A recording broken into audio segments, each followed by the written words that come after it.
Do you expect me to talk? No, Mr. Bond, I expect you to die. There's nothing you could tell me that I don't already know.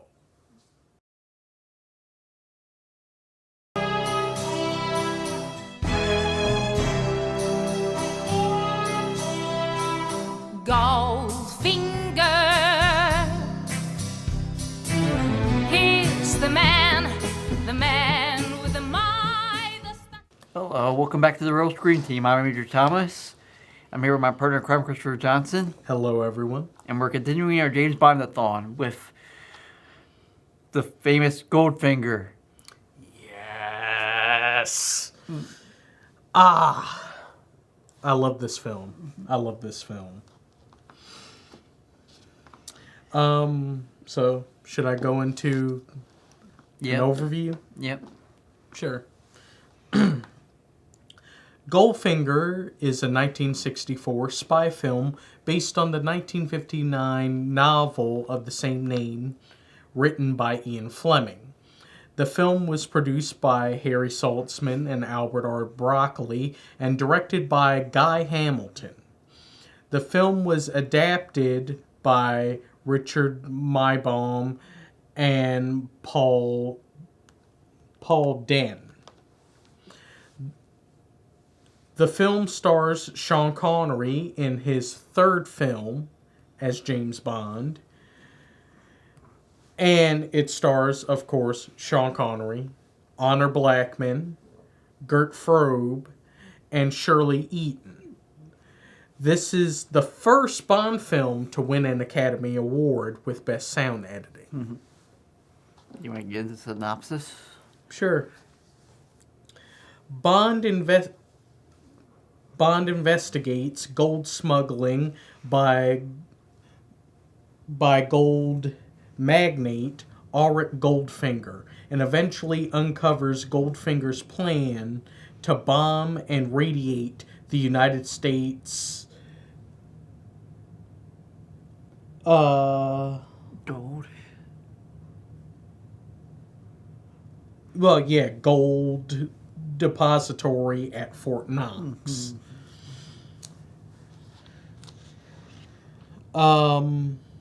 Rendering the gold worthless and making Goldfinger's worth more. Mm-hmm. So, I thought this was a really great movie. Sean Connery was as perfect James Bond. He even got to be a little bit of one payback James Bond at the beginning of the movie.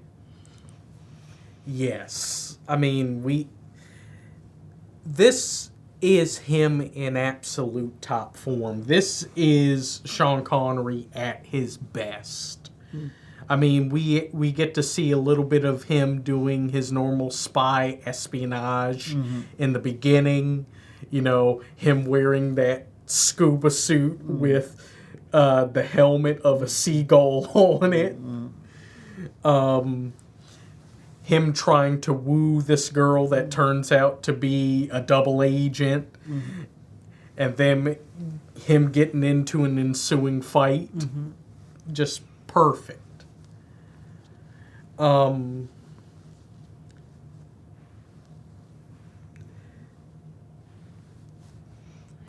Any additional things you want to say for? I did like like I said, I like the revenge stuff going on. But let's get into the new character. Sure. Of course, with talking about Bond, you have to talk about the Bond girl.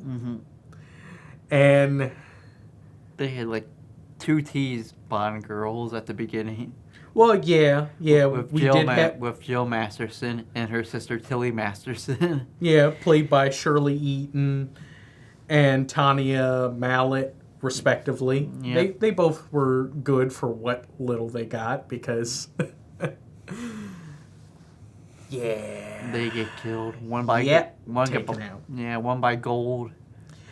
How does that is still something I'm still trying to figure out. How do you kill someone via skin suffocation by painting them gold completely?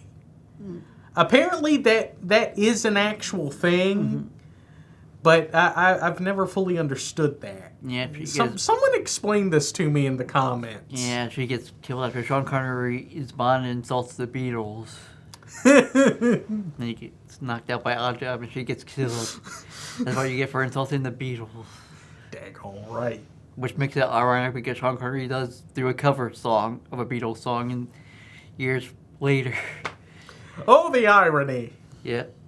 And then, of course, unfortunately for Tilly, she gets taken out by Oddjob's epic hat. Yep. All she had to do was not run, like Bond told her. If she would have been probably fine. Yeah. Just taken prisoner, but nope. Corpse. But we must go into the main Bond girl. And let's make this clear. This is her actual name. We're not doing it to offend anyone, especially for public television. Yes, please understand this is her name. Understand what franchise we're talking about here, where oftentimes a lot of characters' names are double entendres or innuendos. We must talk about Honor Blackman as Pussy Galore. Fantastic. Yep. She truly is. Definitely intimidating as she is beautiful. Yeah. I mean, she has no qualms in just holding Bond at gunpoint or even fighting him. And, of course, with one of the most unique things about her... She's a lesbian. Yeah. Initially, for most of the film, she says she's immune to Bond's charms because, well, she's a lesbian. That is until they get into that fight in the barn, and to try to win her over to the good side, Bond has to, well... You know. Forcibly kiss her. Yeah, it's a bit uncomfortable, but hey, sometimes you have to do things in a dire situation. And thus proves how epic of a person James Bond is that he was able to turn a lesbian straight.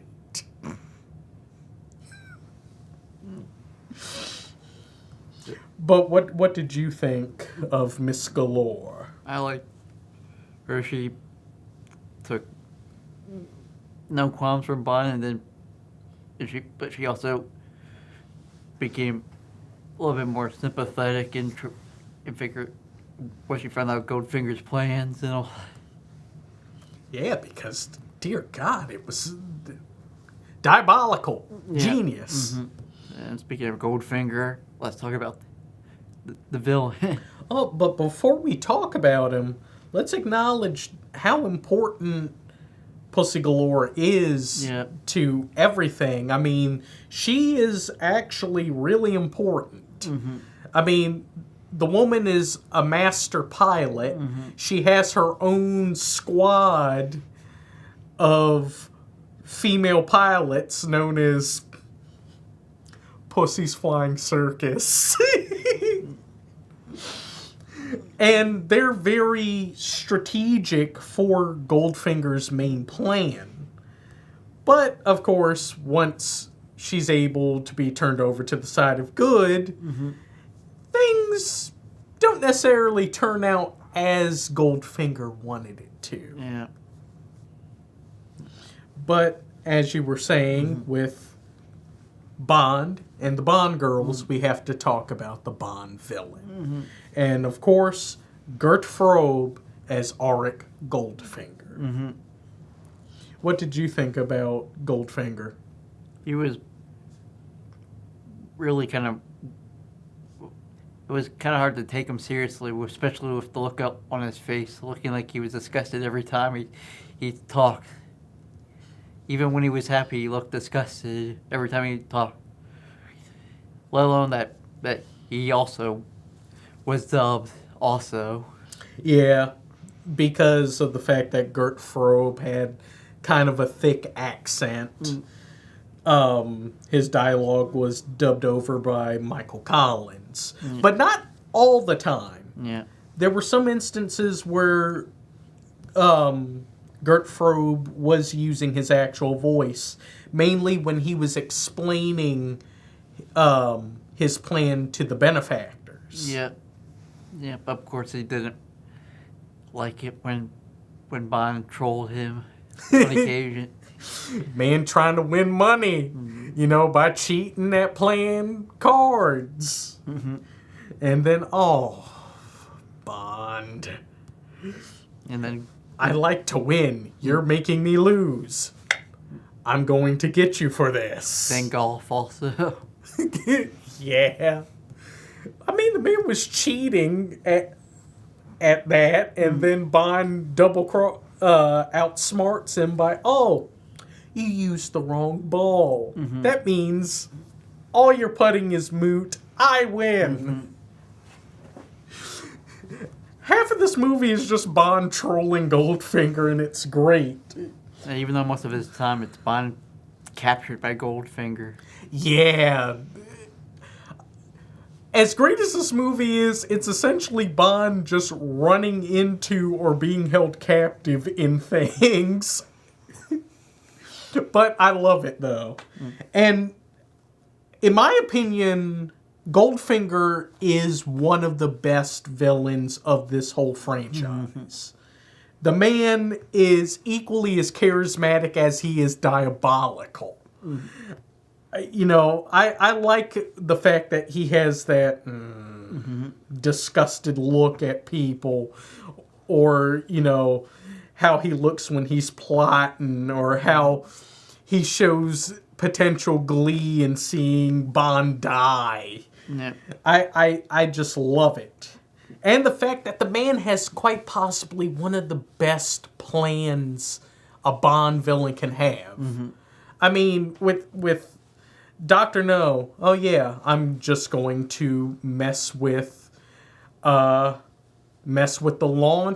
launches into space just to determine who I want to go into space. Or, Blofeld and Spectre, let's just extort money out of Soviet Russia and make MI6 look foolish. With this, I'm going to nuclear bomb Fort Knox, radiate all of the U.S.'s gold supply, making it worthless for decades, thus making my gold 100 times more valuable. That is genius. And then ensuing chaos with that, any other country could swoop in and become the economic giant in the world. Yep. Of course, I don't know why you got a lot of people from gangs and stuff to go to his house to say, hey, I'm going to rob this, then I'm going to kill you. Hey, you guys want to rob this? If you say yes, I'm still going to kill you. So I don't know why he just bothered just to tell them. It's like, here's my plan. Why you gave me the gold? Deuces. Gas you all. But that's why I love Goldfinger. The man was always ready for anything. He even had a good henchman, Odd Job. Yes. Harold Sakata as Oddjob. Oddjob is quite possibly one of, if not the greatest Bond henchman ever. Despite the fact the dude doesn't speak, he's just grunting or but the dude is awesome. And I just love that like content he has towards Bond. He always gives Bond this look of, go ahead and try it. Try it. I'm willing to catch a body. Go ahead, try it. I mean, he takes glee in hitting Bond in the back, knocking him unconscious. Him crushing that golf ball just to show Bond, don't try to mess with me. Don't try it. And of course, the fight Yeah. Oddjob has with Bond in Fort Knox. Yeah, that was really awesome. Yes. Of course, his hat was his undoing also. Yes, that epic hat with the razor brim that can cut through anything. Yeah, it's unfortunate. But Oddjob's cool. Yeah. And quite possibly one of the most deadly characters to play in any James Bond video game. It's almost cheating playing as him. Because if you get hit with that hat, you die instantly.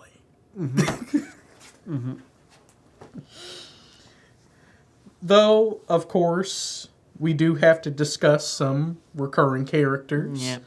Such as Bernard Lee as M. Yep. Lois Maxwell as Miss Moneypenny. And, finally, as a recurring character, Desmond... How do you say this man's last name? Lewin. Desmond Lewin? Yeah. Desmond Lewin as Q. And we finally get to see Q Branch doing all their various tinkering and, testing various gadgets. And plus, we get to see the proper rapport between Bond and Q of Bond kind of having this contemptuous relationship with him, like, oh God, I have to deal with this guy again. This freaking crazy egghead that's always making things explode.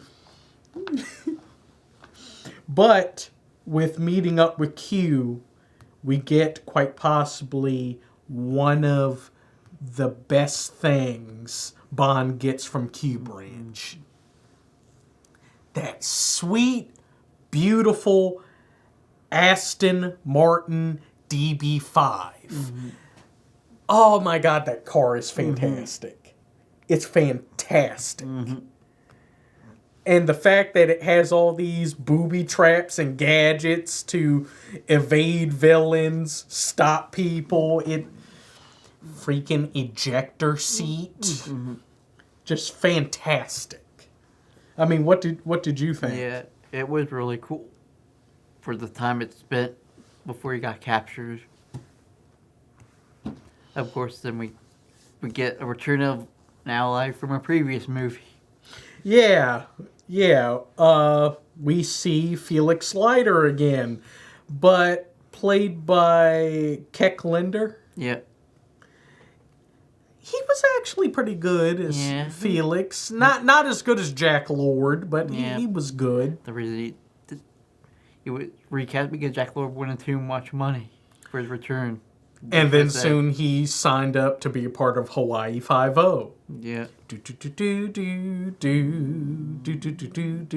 Yep. So, yeah, it was kind of weird. I'm used to having Felix with the sunglasses, not with the hat. Yeah. And he also looked older, even though he was a year younger than Jack Lord. Yeah. Crazier things occur. Yeah, and he was more of the purist type of Felix more than the cool Felix. Yeah. And plus, a good chunk of his time is just spending time at KFC just trying to figure out what Oddjob is doing for Goldfinger, or trying to figure out where Bond is because he has a chip tracking him. And we finally get the theme song. Yes. While From Russia with Love was the first movie to have a theme song, which, fantastic. It was not played in the intro. of the film. It was played a short period in one of the scenes of the film and to close the film. But this film, Goldfinger, is the first Bond film to have the film start with the main theme. And of course, Goldfinger by Shirley Bassey is fantastic. Mm-hmm. One of my favorite Bond themes. So, you want to get into the score? Or, wait. With talking about Goldfinger and his glee of trying to kill Bond, we almost forgot to talk about one of the most iconic scenes ever. Mm-hmm. Death by laser. Mm-hmm. That freaking laser that's going to cut Bond from the groin up. Mm-hmm. I don't know how many times that has been parodied or spoofed in so many different things. But it is a great scene. And you actually see that Bond's freaking out. Mm-hmm. He's like, oh my God, oh my God, oh my God. I don't know if I can get out of this. Mm-hmm. I mean, between that and him trying to figure out how to turn off the atomic bomb, you really see Bond's like, oh no. Mm-hmm. I don't know how I'm going to get out of this. I don't know how I'm going to stop this. Mm-hmm. But it's great. But, yeah. Let's get into the scores. I give it a 9 out of 10. Goldfinger. It's one of my favorite better Bond movies of Sean Connery era. I'm pretty sure there's one or two more after that, but this was the first one I really liked a lot, story-wise. Especially, it's weird since this is one of the few times we don't have Spectre being part of the plot. But I really enjoyed it. So, what's your score? I'm so happy to do this. This is the first film I am going to give a 10 out of 10. Mm. This film is one of my favorites. Not just for Bond, it's just one of my favorite films in general. It is fantastic. I mean, Sean Connery's in top form. The whole cast is in top form. It's fantastic. Great story, great action, great suspense. It's a fun, epic action adventure. Mm-hmm. And I love it. Mm-hmm. I love it. But if anyone here disagrees with our scores, or if you have some words about James Bond himself, go find us on Facebook, The Real Screen Team. Find us on YouTube, The Real Screen Team. Like, comment, share, and subscribe to our YouTube video. Even if you're still watching it, we need some more subscribers. Definitely. And maybe once we get to 100, we'll do a live stream. Yes.